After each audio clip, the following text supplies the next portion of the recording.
that allows for a parent, a step-parent, legal guardian, step-grandparent, or grandparent to provide driver's education to a child.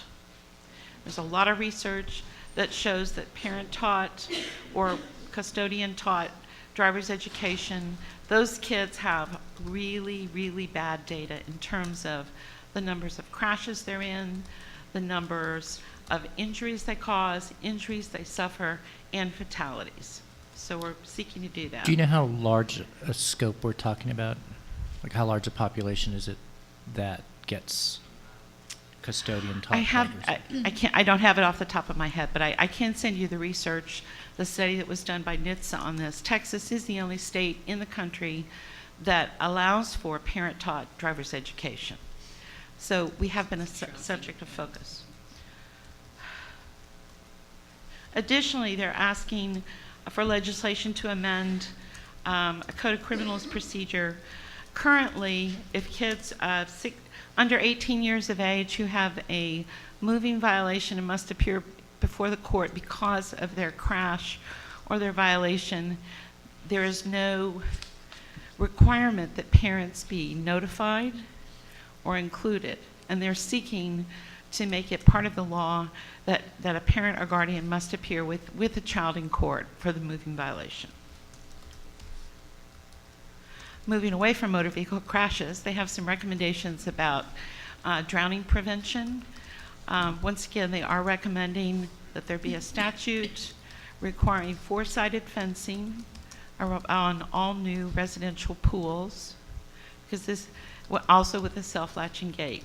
This is the one evidence-based activity that can happen that really has some impact on preventing child drowning.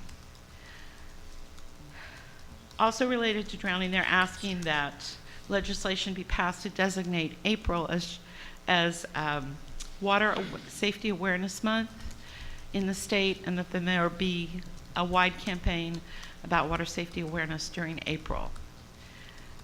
Nationwide, Water Safety Awareness Month is May, but we get a quicker start on it. Our pools open earlier, and the weather is indicated, so they're seeking for April. They're also seeking that the statute be amended to add 2 new representatives onto the State Child Fatality Review Team Committee, and this includes, it's hard to believe this has not been in place or earlier, an EMS director. EMS is not a required participant right now, and we really want to see that happen, and also a family violence service provider. What else can I tell you? The state committee is required also to make recommendations about the practice and policies and procedures of child protective services, and in particular, we are reiterating a recommendation that a study be done on the feasibility of creating what is called a birth match system. Every day in Texas, all kids that are born, their births are registered electronically, and they're registered on a daily basis. And we want to look at the feasibility of creating a system where those births that occur that day are run against a database of parents who have had their rights terminated because of child abuse and neglect, or have had a child die of child abuse and neglect, so that we can be able to do outreach and check in on a vulnerable infant who may be born into a dangerous situation. I think that's about it in terms of our recommendations. We have a lot. We have some other recommendations that are related to how we work, but I don't know if you'd be interested in that. Well, thank you. We very much appreciate your updates, and clearly very important in our mission. Okay, so and I really appreciate your support. Thank you. Okay, we are moving on. Sally, we actually have a separate line here for pediatric categorization and trauma centers designation. Is there anything different than what we've already heard? No, just, historically we've worked on this for the last 20 years, and probably what Tony's doing is the closest we've ever been to getting it actually done. So looking forward to having Tony join us tomorrow. Wonderful. Okay, item number 6 is discussion of pediatric imaging techniques and modalities.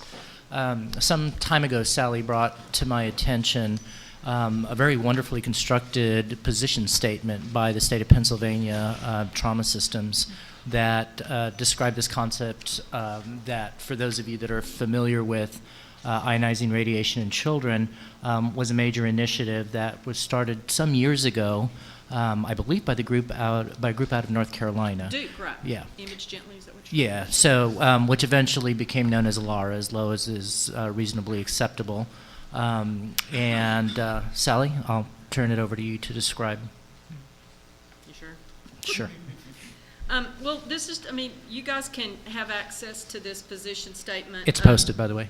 It's posted on the website.